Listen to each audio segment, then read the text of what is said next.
Welcome to Raghavan naturopathy. आज बात करेंगे पैरालिसिस के बारे में। आप देखते होंगे किसी का पाँव में पैरालिसिस मार देता है या बहुत आदमी को क्या होता है कि ब्रेन में ऐसा डैमेज होता है, वो धीरे धीरे पूरा होल बॉडी पैरालिसिस हो जाता है और पूरा शरीर जो है अकड़ जाता है। ये दोनों टाइप का बीमारी पैरालिसिस कैटेगरी में आता है। इसके अलावा ये सब बीमारी जब पैरालिसिस मारता है तब आप जानते हैं कि ये पैरालिसिस मारा। एक्चुअली में बीमारी बहुत दिनों से चल रहा होता है। आप समझिए बात को, ये बहुत इंपॉर्टेंट है।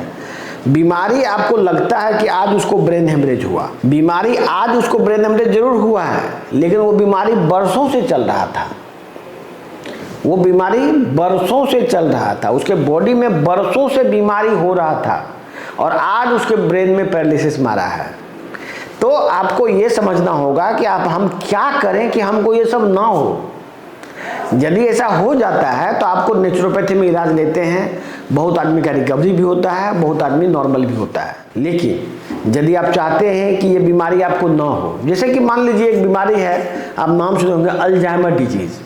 अल्जाइमर डिजीज में क्या होता है कि मेमोरी लॉस होता है। और एक बीमारी है पार्किंसन डिजीज। दोनों ही बीमारी में एंड स्टेज में बॉडी में होल बॉडी पैरालिसिस हो जाता है। अब आप समझिए, ये बहुत इंपॉर्टेंट है। बहुत सारे लोग क्या कर रहे हैं कि बीमारी कुछ और दवाई कुछ खा रहे हैं। आदमी को ब्रेन में अल्जाइमर डिजीज है, दवा क्या खा रहा है? तो दवा सिजोफ्रेनिया का खा रहा है, दवा पेसिटेंट मतलब कि दिमाग को बंद करने का दवा खा रहा है। वो अल्जाइमर वो बीमारी का इलाज नहीं ले रहा है। एक्चुअली में एलोपैथ में क्या समस्या है आप समझिए, ये बहुत इंपॉर्टेंट है। एलोपैथ में समस्या क्या है? एलोपैथ में किसी बीमारी का उपचार डेवलप ही नहीं हुआ। बीमारी का उपचार मतलब होता है बीमारी ठीक करना। जैसे किसी को अल्जाइमर डिजीज है तो मेमोरी को वापस रिकवर कराना, या किसी को पार्किंसन डिजीज है, शरीर ऐसे कांप रहा है, चलने में बहुत दिक्कत हो रहा है। बीमारी का पर्पस क्या है? उसको नॉर्मलाइज करना, उसको नॉर्मल वे में चलाना। वो डेवलप नहीं हुआ एलोपैथ में। जो साइंस है जिसको मेटाबॉलिक ट्रीटमेंट बोलते हैं, वो नेचुरोपैथी का पार्ट है। एलोपैथी ने मेटाबॉलिक ट्रीटमेंट को नहीं अपनाया। जो मेटाबॉलिक ट्रीटमेंट हम लोग करते हैं, अमेरिका में भी होता है, पूरे वर्ल्ड वाइड मेटाबॉलिक ट्रीटमेंट से ऑर्गन रिजेनरेशन होता है और बीमारी को रिवर्ट बैक टू नॉर्मल हो सकता है। ये पद्धति को एलोपैथ ने नहीं अपनाया अभी तक। ये पद्धति अब नेचुरोपैथ के साथ मिल के काम कर रहा है सब जगह वर्ल्ड वाइड। जो भी डॉक्टर मेटाबॉलिक ट्रीटमेंट करते हैं अपने आप को नेचुरोपैथ बताते हैं।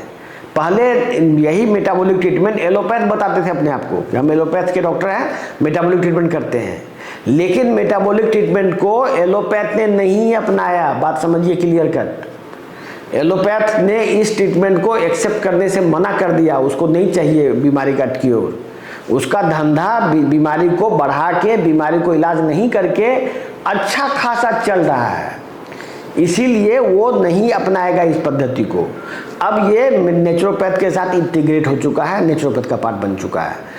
इसीलिए हम आपको बोलना चाह रहे हैं, ये पद्धति सिर्फ ये जो बीमारी का रिवर्सल है, बॉडी का रिजेनरेशन है, बॉडी के लॉन्गेविटी की बात है, लंबा समय जिंदगी की बात है, बॉडी के शेप को बेहतर करना है, ऑर्गन के एफिशिएंसी को बढ़ाना है, ब्रेन के एफिशिएंसी को बढ़ाना है, पैरालिसिस को ठीक करना है, डायबिटीज को ठीक करना है, बेहतर इंसान बनाना है, आदमी के प्रोडक्टिविटी को बढ़ाना, ये सभी मेटाबॉलिक ट्रीटमेंट का पार्ट है।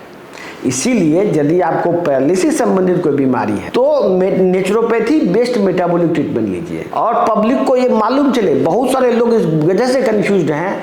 उन्होंने नाम सुना हुआ निमहांस का, उन्होंने नाम सुना हुआ एम्स का, उन्होंने नाम सुना हुआ पीजीआई चंडीगढ़ का। इन लोगों ने मेटाबॉलिक उपचार नहीं अपनाया। आप समझ लीजिए, बीमारी ठीक होने का प्रोसेस से उसको मतलब ही नहीं है। उसका धंधा बिना इलाज किए ही चल रहा है। इसीलिए इस पद्धति को वो नहीं अपनाएंगे। यदि आपको इलाज बीमारी ठीक करना है तो नेचुरोपैथ डॉक्टर को प्रमोट कीजिए और नेचुरोपैथ इलाज लीजिए। और इस वीडियो को ज़्यादा से ज़्यादा लोगों तक शेयर कीजिए जिससे लोगों का भला हो सके। धन्यवाद।